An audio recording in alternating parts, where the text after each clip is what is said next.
भूख। बहू देखना बेटा, पूरी का आटा बाद में गुनवाना, क्योंकि पूजा खत्म होने में अभी समय है। जब पूजा खत्म हो जाए तभी मीना से कहकर आटा गुंदवाना, तब पूरियां करारी और खस्ता बनेंगी। और हाँ, मीठी चटनी में मेवा अच्छे से डालना। बहू काजल को सब कुछ समझाती हुई रेखा जी बोली। जी माँ कहकर काजल अपने काम में लग गई। कुछ देर में ही सारे पकवान तैयार हो गए। घर का आंगन रसोई में बन रहे पकवानों की खुशबू से भर उठा। एक हफ्ते के पूजा के बाद आज हवन का दिन था। रेखा जी लगातार पूजा के कार्यक्रम में लगी थीं, लेकिन बार बार आकर रसोई में देखती और काजल को समझाती जा रही थीं। कुछ देर बाद रेखा जी आईं और रसोई में घुसते ही बोल पड़ी।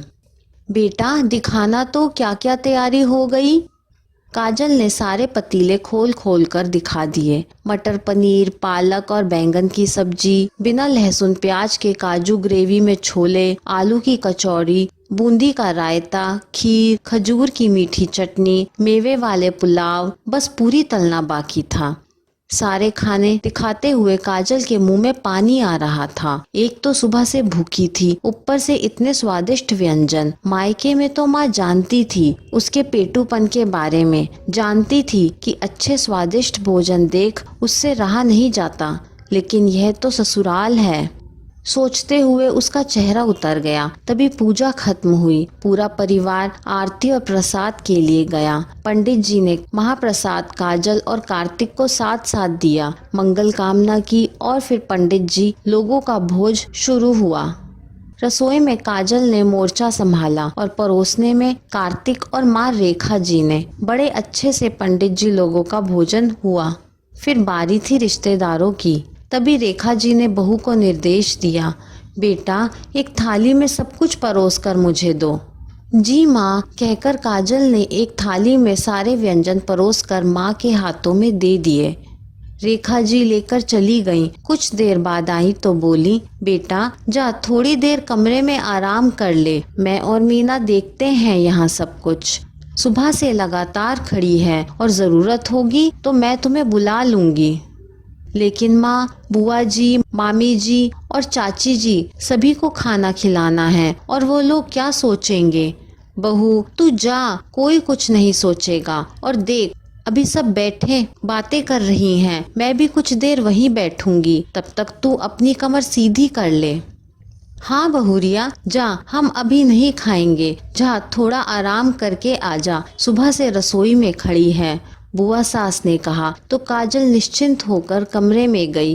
भूख से जान जा रही थी। मन हो रहा था सभी जल्दी जल्दी खा लेते तो कुछ दाना पेट में जाता, लेकिन अभी देरी ही है। सोच मन मारकर कमरे में गई। कमरे में पहुंची, बिस्तर पर लेटने ही जा रही थी तो नजर साइड टेबल पर गई। थाली रखा देख, ऊपर की थाली हटाई तो देखा ये वही थाली थी जो सासू माँ ने अभी परोसवाई थी कुछ देर पहले। अभी थाली देख ही रही थी। रेखा जी झट से कमरे में आई और बोल पड़ी, बेटा ये थाली मैंने ही यहाँ रखी है, जानती हूँ तुझसे भूख बर्दाश्त नहीं होती और अभी सभी को खिलाने में बहुत समय लगेगा, तू जल्दी से खा ले। लेकिन माँ मैं अकेले कैसे खा लूँ, अभी तो आप सबने भी नहीं खाया। मैं मानती हूँ मैं पेटू हूँ, मुझसे भूख बर्दाश्त नहीं होती, लेकिन ससुराल में बिना सभी को खिलाए मैं खा लूँ तो मुझे पाप नहीं लगेगा।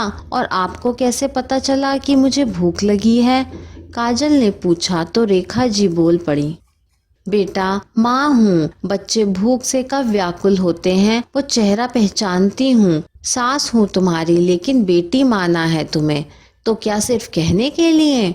और कोई बात नहीं, जो तुम पहले खा लोगी, कोई पाप नहीं इसमें, तुम खा लो, फिर झटपट बाहर आ जाओ, मैं चलती हूँ। कहकर रेखा जी जाने लगी तो काजल ने आवाज लगाई, माँ। रेखा जी मुड़ी तो उनके गले लग गई। रेखा जी ने प्यार से उसका माथा सहलाया और बाहर चली गई। फिर तो बड़े मजे से उसने सारा खाना खत्म किया और एक अच्छी खासी डकार मार तृप्त होकर बाहर आई। सभी औरतों और मर्दों को बड़े मन से खाना खिलाया। उसे देख बुआ जी बोल पड़ी, रेखा तू बहुत नसीबों वाली है जो ऐसी बहू मिली। देख तो सवेरे से लगी है काम में। पूजा थी, अन्न का एक दाना नहीं खाया और चेहरे पर एक शिकन नहीं है। सच में साक्षात अन्नपूर्णा का रूप है बहू।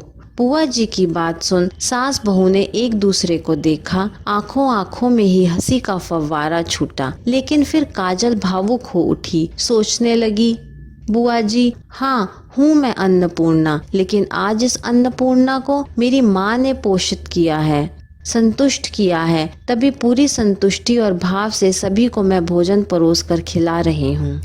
ये कहानी आपको कैसी लगी मुझे कमेंट करके ज़रूर बताइए। कहानी पसंद आई हो तो लाइक, शेयर और चैनल को सब्सक्राइब करना ना भूलें। कहानी सुनने के लिए आपका बहुत बहुत धन्यवाद।